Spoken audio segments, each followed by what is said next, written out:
God. Hey. Today is a bonus episode. It's a bone. Jesus. Don't you hate motherfuckers who cut everything off like that? Like I sometimes find myself doing that. Me and my friends I'll sometimes do that. Like, you know, like how people say something suspicious and they say something is hella sus. Or like, you know, what we say sometimes is I should have thought of an example beforehand. Whatever. I'm not drunk. I am drinking a little bit though. I had just had my first meal today. It's 5:00. I'm a one meal eater. And, so I just had my dinner lunch combo for today at 5 p.m. So now I feel like I'm comfortable enough to actually be able to drink something. I had half of a burger. Half of a burger, some French fries from Half Sour. If you live or are around the South Loop, Half Sour has a pretty good goddamn burger. And I Grubhubbed it. So that's where we are. Also, just a couple updates. I have surgery next week for my sinuses. And so, you know, with any luck, I won't, come back sounding like Mickey Mouse and no shit. I hope the sultriness of my ASMR friendly voice sticks. But so I'll drop something. Hopefully. I don't think the downtime is only a week. But I am going to prepare something and try to drop it.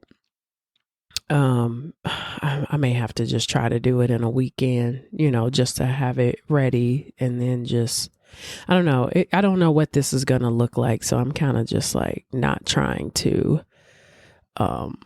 overexert myself accidentally. You know what I'm saying? But, so yeah, I have surgery next week. I'm actually looking forward to it. I went to the dentist, and like, ever since I left the dentist, I feel like I have a cold. So I don't know. I'm just like waiting for whatever this is in my throat to go away. So whatever, you're fucking used to it by now. We're in episode 2 of a bonus episode. I have 10 episodes. You know, I have sinus issues. I talk about it a lot. I clear my throat a lot. So hopefully after that surgery, we can kind of like limit some of that, because I'm kind of getting sick of the postnasal drip. So I just wanted to update you all on that. So today we're going to talk about in this What the Fuck Did I Just Watch segment, we're going to talk about Don't Pick Up the Phone. Now, I watched the first episode and I was so upset. Like, I was so upset that I think it took me 2 weeks to watch the second episode. And then by the time I got to the third episode, I was like, I just don't even care about anything. It set the tone for something so fucking ridiculous in the beginning that I just couldn't even deal with what happened later. You know what I'm saying? You know how you have those shows that are just frustrating like that? So I wanted to do a Don't Pick Up the Phone, because I do think, I think that sometimes people, we look at the one sheets and it looks so menacing, and it's like, oh, don't pick up the phone. Like, the call is coming from inside the house. It gives that vibe, but it's even more stupid than you. I'm not saying, I'm going to tell you what it's about, but it's stupid. Like, I don't even know.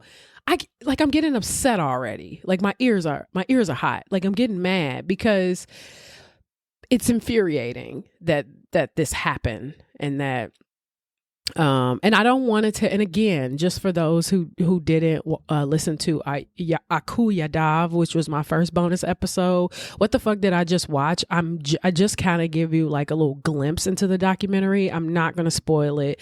Like I told you about Aku, but he was known from the very beginning. I'm not going to tell you whether or not there's a suspect in this one, whether or not they find him, no shit like that. I'm not going to give you any of those deets. I'm going to just kind of give you just some of the meat, nothing crazy.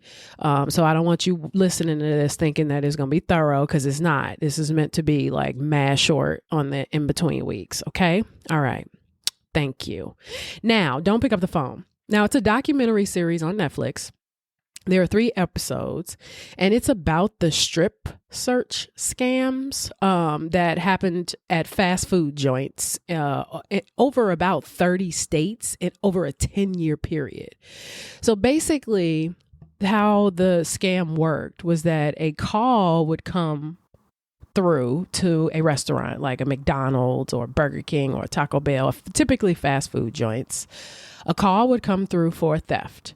The caller would claim to be a cop and tell the manager that an employee stole $50 from a customer and would need to be taken in the back, so the cop on the phone could guide the manager through a strip search. Sounds stupid yet? Okay, it gets worse. So,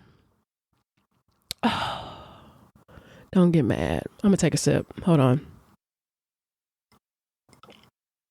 By the way, I'm drinking a gin and tonic.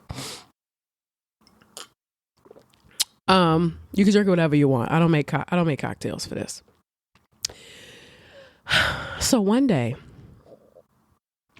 on April 4th, 2004, a McDonald's in Mount Washington, Kentucky, got a call. And the assistant manager, her name was Donna Summers. Funny, right? Cute.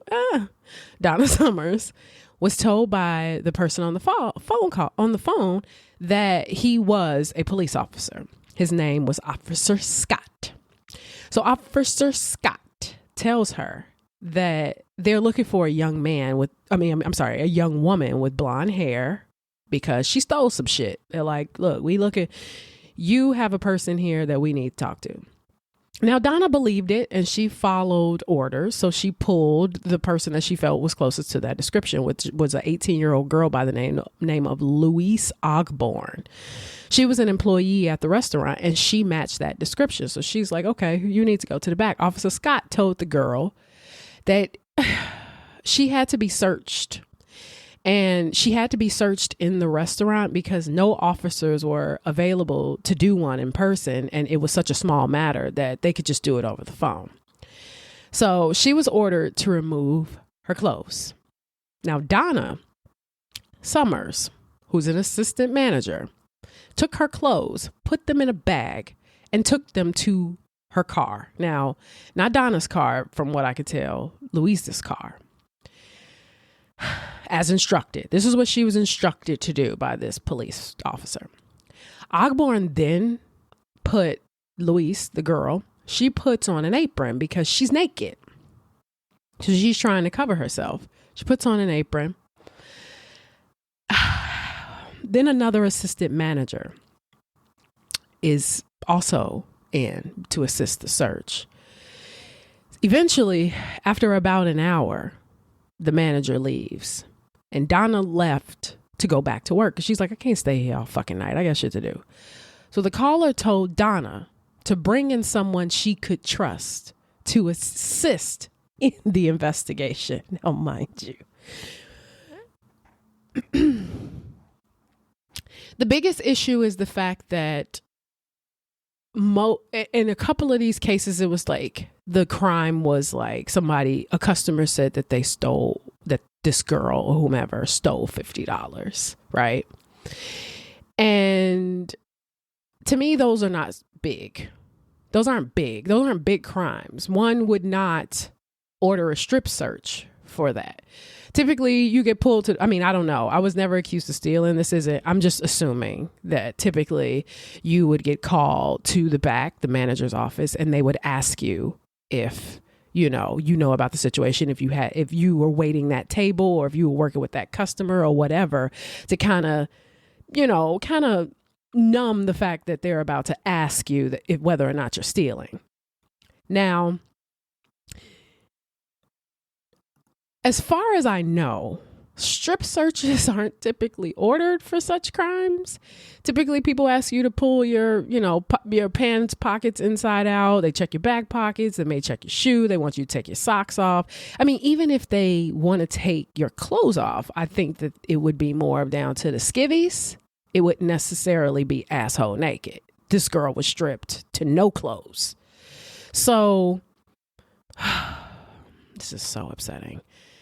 So the caller tells Donna to bring in another person to assist. So she goes and she asks the cook, But he refused to remove the girl's apron. He's like, she's naked. He's probably thinking what I'm thinking, which is this isn't even that big of a deal for this type of situation. So Donna then calls her fucking fiance. Yes, her fiance, who went by the name of Walter Nix. She goes, she grabs her fiance, has him come to the restaurant. Mind you, he don't work there. So it ain't like Walter Nix is like just sitting, flipping, like fucking dumping fries in the grease. Like that motherfucker don't even work there. He has to come to the restaurant. She calls her fucking fiance and asks him to come to help. For the next 2 hours, Walter Nix talks to Officer Scott. Nix then removes the apron and proceeds to order her to dance and do jumping jacks. He even asked her to insert her fingers into her vagina. Now here, like, so guys, this is around the time I get upset, even more upset. Like I'm fuming because this to me is a true testament to, this is white privilege at its finest to me. And let me explain that.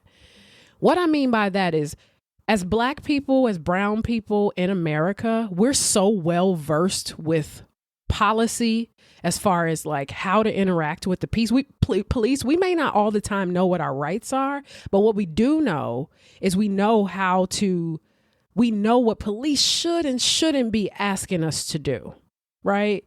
To a certain extent. And so I do feel like this whole idea, and this comes up in the documentary, this whole idea of, I was told that I have to obey people that are in like authority. I have to be obedient. And to me, because, you know, as I'm watching this documentary, I'm thinking, what would Brittany do? WWBD. What would Brittany do? Manager pulls me to the back, asks me if I stole anything, then proceeds to ask me to take off my clothes. First of all, I would say no to that. I don't just give strip searches to people that are actually not authority. I don't give a fuck who's on the phone. No, that's a no. And let's say, hypothetically, I went ahead and succumbed and said, look, I'll just fucking take my top off or take my pants off. You're not going to get me to take my motherfucking drawers off. If you get me to... you're not going to get me to take my drawers off. And more importantly, this girl is 18. She's not 17. I mean, 17 ain't that young. She ain't 7. She ain't fucking, you know what I mean? Like, she's 18 years old. This whole idea of I was told to obey authority. I'm not fucking asshole naked in the back of a McDonald's dancing and doing jumping jacks and sticking my finger in myself. I'm just not doing it. I'm not doing it. You're going to have to arrest me. That nigga that you got on the phone, have him come in and do all the shit that you asking. Because I'm not going to have just some random dude that my manager, who's clearly slow as fuck, pulled out of obscurity and have this person strip search me. And I think that is the separation that one of the issues that we have, you know, as Black people. And I think that's why this was so easy to do, because so many of these calls were happening in suburban fast food joints, in small towns, you know, places where, you know, he could make up really what this person looked like. Oh yeah, she's 5'6" and she's blonde. Okay, there may be 12 bitches at that McDonald's that look like that. You know what I'm saying? So that's what kind of like irritated me, because I was like, how do you fall for this, right? And we'll get to that because I only got 15 minutes left. I'm trying to stick to this 30-minute schedule, so I'll stop stopping. So let me say this. So he tells her to insert her fingers into her vagina. She then had to sit on his lap, kiss him, and when he refused, he spanked her until she promised to do it. Now, she was in the office for 2.5 fucking hours. She was then ordered to suck this man's fucking dick. Explain that to me. Explain that to me. Okay, Luis, I hate to victim blame. You scared. I understand. How you think that's a part of the search? Sucking this man's dick. How did you think that's... And I will say that it makes a little sense because we've seen people admit to murders, but they in interrogation rooms for hours, no food, air conditioning, all this type of shit. The fuck? Excuse me. Like, come on now. So she's in office for 2.5 hours. She's then ordered to suck this man's dick. The caller told Nix that he could leave, but only if he found someone to replace him. And after Nix left, he then called a friend and told him, I have done something terribly bad. Which, is he retarded? Like, are you retarded? Like, what is your issue? So after Nix left, Donna's dumbass asked Thomas Sims, who was a maintenance man, to take over, who had just stopped in the store for fucking dessert. Can you imagine? You mid-scoop into your caramel and peanut sundae, and you got some bitch that's like, oh, look, I know you off today, but in the back, we got this girl. This girl's in the back. She's naked.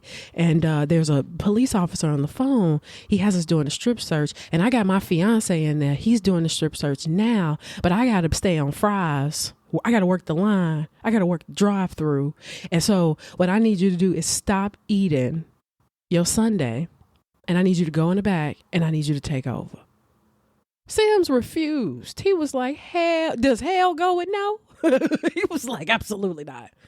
So now the caller the whole time pretended like there was a McDonald's like manager on the phone, and she assumed that it was the higher up boss that was on the phone as well, which I'm like, anytime you're on a conference call, everybody typically introduces themselves, like, hi, this is Jessica, I'm with McDonald's. Hi, this is Frank, I'm with the such and such PD. Hi, this is Susan, I'm with the do.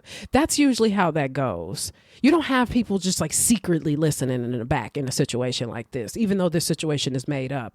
And this girl just is so clearly mortified that in a lot of ways, she to me, at 18, you allowed this to happen. I'm fucking sorry. I'm sorry. So at some point, Donna woke the fuck up and she decided that she wanted a higher level manager to assist. So the boss, oh my God. So she's speaking to her boss. Donna discovers that that her boss was sleeping and had not spoken to any police officer. And at this point, this is when Donna realized, oh fuck, this is a prank. So the caller then ends the call. An employee who was probably the smartest person in the room dialed *69 before another call could come in. So what they were able to do is get the number to any of my like post-millennial people, because I know you motherfuckers probably, I don't know, you can still do it on cell phones, but who calls *69 anymore? Back in the day when you had a home phone before there was caller ID and you were able to actually identify who called you, you could call *69, and *69 would basically ring in what the previous call was. And so they called *69, they were able to get the number of the caller's telephone. Now, Summers, Donna, was now like acting crazy as hell. She was like apologizing, and I'm sure she feels like a baboon's ass. And so Louise is freaking the fuck out. She's released after 3.5 hours, by the way. And the police were called to the restaurant where they arrested Nix. And they arrested him on a charge of sexual assault, and then began an investigation to find, they began the investigation to find out who the actual perpetrator was on the scam call. Now, this whole incident was recorded through surveillance footage, which you can see on the documentary. And later, Summers watched the tape and she realized, according to her attorney, everything that Nix had done. And they called it off. Now, one really interesting experiment that they mention in this is the Milgram experiment. Is that what they call it? Yeah, Milgram. The Milgram experiment is basically, and this is according to Wikipedia, and they mention it, it was a social psychological experiment, and it was conducted by Yale University by a psychologist by the name of Stanley Milgram. That was his name. And what they were trying to measure was the willingness of study participants 40 men in the age of 20 to 50 from a diverse range of occupation with varying levels of education to obey an authority figure who instructed them to perform acts conflicting with their personal conscience. So the experimenter orders the teacher, the subject of the experiment, to give what the teacher believes are painful electric shocks to the learner, who is actually an actor. And the subject is led to believe that for each wrong answer, the learner was receiving actual electric shocks, though it really, but though in reality, there was no such punishment, and they were separated, from each other. So technically, the teacher was the one that was actually receiving the shock.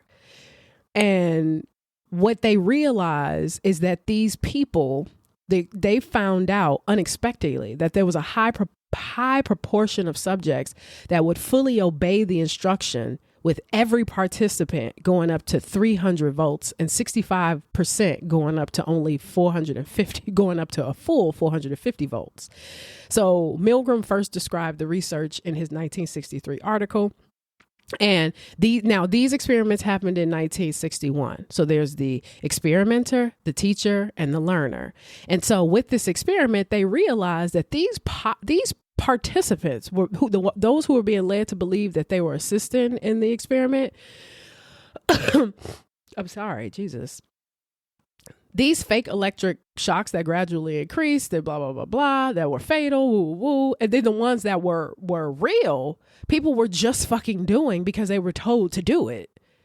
You know what I'm saying? Like, that was a thing. And one thing that's brought up, even when you look up the Milgram experiment, is the fact that in Nazi Germany, a lot of like this psychological study was starting to happen because it was starting to explain the psychology of genocide. And it was answering this question of, could it be possible that all of these people were just following orders? You know what I mean? Like, are they considered accomplices or not? So that's what they kind of mention on the documentary. You just watch the documentary because it's interesting the way this dude breaks it down. The experiment it's weird because at the end of the day, we've seen this with like the Stanford experiment, where people, when they see an authoritative figure, they feel like, I got to listen to what they say. I got to listen to what they say. I got to follow orders. And with the Milgram experiment, they realized that even when it came to inflicting pain and it was against that person's personal conscience, they would do it anyway. So that's what they were kind of tapping in with this, because the entire time I was watching the documentary, I couldn't help but think, why? Why would anybody do this? Like, and to me, even with the experiment was probably over a course of time. And I do understand, like, yeah, let's say somebody got you in a room for 12, 14, 15 hours. You may find yourself being like, fuck it. Because you just want the shit to be over. You don't give a fuck who hurt. Ain't nobody gonna die. You probably like, whatever, I'll give him 450 shocks. It'll be fucked up, but it's a part of this and I want to get out of here. You know what I'm saying? But I'm sorry. If I stole some money from a person, sucking a dick is not going to help you. Sucking a random person's dick is not going to help you find the money. And that has nothing to do with the strip search. So now you're probably asking, how did it end? I don't want to tell you that, but I will say some people went to jail. Others went to therapy. The police had definitely put in a lot of work to find who this motherfucker was. And it wasn't easy. There had also been lawsuits to McDonald's, because McDonald's was, they had basically fucking knew about this shit. And so 3 years after the incident, Louise, she sued McDonald's for $200 million for failing to protect her. And Donna Summers then tried to sue McDonald's herself, asking for $50 million for failing to warn her of the previous situations, because apparently McDonald's did not send out any information saying that this had been happening, that they had been receiving these calls. They didn't notify the managers. They didn't really let anybody know. And there were a bunch of cases. I mean, a bunch of cases. There were cases in Ohio, Nevada, Mississippi, North Dakota, Idaho, West Virginia, Georgia, everywhere. And like I said, I don't see an Inglewood McDonald's nowhere on this motherfucker. Because I'm just thinking, when I first saw this, I was like, how would this look? Picture it. 2004, McDonald's on 63rd National, right by the Green Line. Latrice gets a call from what sounds like a cop, and he tells her that one of her people on the line, whom he tries to describe, he probably, off the rip, he probably gonna get the description wrong. He probably could easily say black, 5'6", with hair. Like what? Like our hair is so many different ways. And she's like, we don't know who that is. And then the call ends. Or let's say Latrice takes it a step further. Actually, we do know who that is, and we pull him in the back. And you put the worker on the phone, and the worker's talking to this white motherfucker, somebody she can't see, she don't know, who sound white, on the call talking about, I need you to take your clothes off and I need you to finger yourself. And also, whoever's in the room, I need you to suck their dick. She would be fighting everybody in the back. She'd be in the back ready to beat somebody's ass. So, I mean, people do put $50 in their coochie here and there. Some people put $50, put cash in their bra, but come on. Like, come on. Come the fuck on. Let's be serious here. So I highly recommend it. I think the investigation part is very interesting because the Mount Washington police and as I can't remember his name. It was an officer in Boston, I think it was, or some shit. He had worked in Boston. It was in Massachusetts. They had really worked, and they worked together to try to find out who this was, because turns out the police that reported on this, or reported to the scene of the Mount Washington situation, knew the victim. And so he took it personally. This Louise girl also had to deal with just like the flat out, humiliation of knowing that this was all just a joke. And then obviously you got the victims too on the documentary. It's very interesting to hear their perspective. Like I said, it is frustrating because you can't help but be like, yes, I understand that you were told that you're supposed to listen to authority, but to me, you need to listen to authority within reason. This isn't within reason. This is fucking stupid. I mean, if I came home and told my mom that I had just had that experience, my mom would probably have beat my ass. She'd be like, you fucking kidding me? I know I raised you better than that. She would think I was slow. And one of my friends actually had a good point. He was just saying that he kind of felt like that was such a perfect situation. It was a perfect storm, especially the type of people. He was methodical in the areas that he was calling and the people that he was asking for. And if we're being honest, and this is no disrespect to people that work in fast food, because some people, but back then, especially in these small towns, sometimes these people who work in these small towns are the people that don't typically probably have another possibility of another career. You know what I'm saying? Like there's a certain type of people that kind of like work in fast food. Either they're young, or if they're older, they're like managers and stuff like that. And then you have like that little in between where they kind of a little. I've been to enough fast food joints where I had to experience some really interesting fucking people that work behind the counter, and it would be like, I don't know if I want a burger from you. But I say that to say, I think it's a very interesting watch. If you don't watch anything else, at least watch the first episode. The first episode will infuriate you.